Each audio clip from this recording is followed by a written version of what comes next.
you say, like you mentioned Twitter earlier, and someone was accusing you of these things, like what do you say to the naysayers who, say, okay, like our justice system, I'm sure you've heard this before, like you're innocent until proven guilty. Well, Auntie Grace says guilty until proven innocent. And, I do not say guilty until proven innocent. I say innocent until proven guilty in court. But look around. You're not in a courtroom, are you? That looks like a really nice home. You're not in court. You can analyze the facts as you see fit. There is no objection that's about to hit you in the head like a cement block. That's not going to happen. We can call it like we see it. So, yes, in court, you are innocent until proven guilty.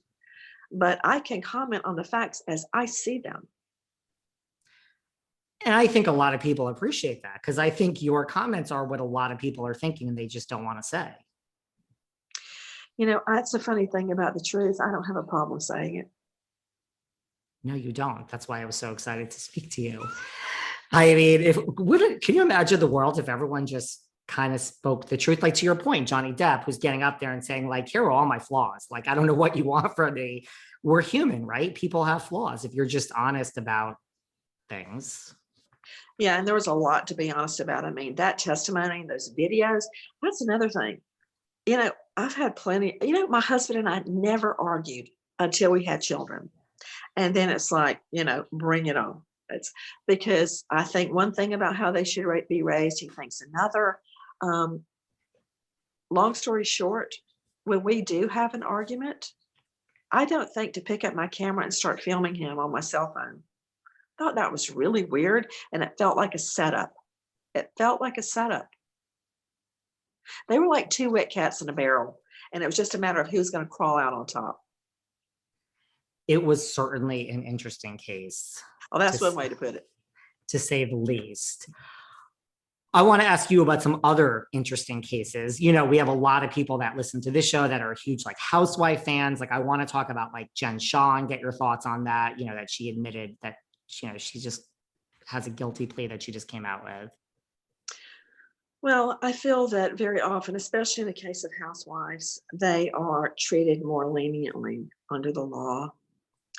But you have to, I firmly believe that is true, but you have to take that with a box of salt, because in our justice system, killers, rapists, child molesters, dope dealers are walking out the day that they're booked. So she is going to be treated leniently, but that's no different, and I don't agree with it, but that is no different than the way many perps are being treated, much worse than her. And so, sorry, I didn't mean to cut you off. I was going to say, like, what? It's just because they're on TV, and it's like, what's I do believe that there's two wildly different ends of the spectrum. They're either treated more leniently because they're stars, or they're made examples of. I tend to believe she'll be treated more leniently. Wow. Are you shocked that because I always say, again, I'm not like a real lawyer like you, but I say on the show all the time, like, when the feds knock on your door, this didn't happen yesterday. This is years and years. So there's usually nowhere to go. I mean, is that true? Like, when the feds knock, it's usually Let me just say, when you look out your kitchen window and you see a fed picking through your trash, you're in trouble.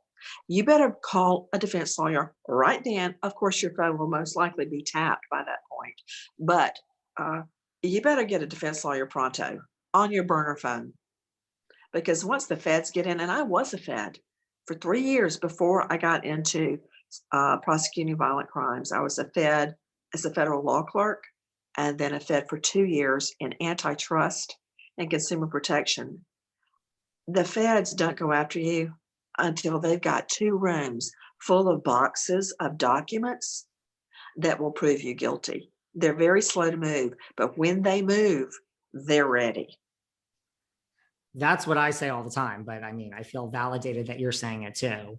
Yeah. So, I mean, you must not be shocked that she's now, because everyone in the case went from, not guilty to guilty except her. She literally said on national TV, I will fight to the bitter end. I will never admit guilt. I mean, are you shocked that she's changed her plea? everything about that case was shocking to me. It's amazing to me that people can have so much and still want more, more, more, more. It's, gluttony at its worst, on display for everyone to see. The materialism is off the charts. And I think that may be why they're so popular, because the rest of the world just stands agape at the way they live. But one thing about the feds regarding sentencing is there are sentencing guidelines that the judges will most likely follow, and it's really hard to get around those guidelines. And does admitting guilt, like, so, like later on, like right now before trial, does that factor in, or is it just the guidelines? Like, does the judge say, I'm pissed off, you've wasted all the resources of this court, or that just goes out the window and it's just these guidelines? There is a reason that prosecutors withdraw a plea offer before trial. As you go to trial, all bets are off. Why? Why is that? It's because when you prepare for trial, you ignore other cases that need to go to court to prepare this case. I would devote all my energies to the case, my number one case that I would take to trial. I would always start with a homicide. If that case, for some reason, fell through, I would go to another serious crime like another murder or a sex assault or child molestation that needed justice. Then I would go to a possession or an intent to distribute, a drug lord. So you ignore other cases to focus on that case. So other people are waiting for justice, other victims. Then you go through all the days, the weeks, the months of trial prep.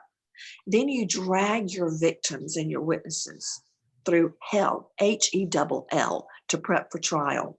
And then morning of, you change to a guilty plea? No, that deal is off. So I see it as much more severe when you wait until the last minute, the 11th hour, to enter a guilty plea. It's almost like, from what you're saying, maybe she's lucky that they accepted it. Well, if you want to plead guilty under the Constitution, they can't say no, but you can get a much stiffer sentence. Wow. I'm just curious, like with white collar criminals, is it like, do they, in your experience, like, do they think they are smarter than us, that they're not breaking the law? Hey, I found a loophole, I'm making all this money, and if you knew about it, you would make all this money too. Or, and just in your experience in general, I don't know if you could just like sum it up, or is it like, hey, I know this is wrong, but it's okay, I'm like entitled to this because I work hard? I think it's a mixture of what you just said. I think most criminals believe, if they think it through, a lot of them act on impulse, but if they think it through, they think, I'll never get caught. And that goes from something as simple as speeding, running a red light,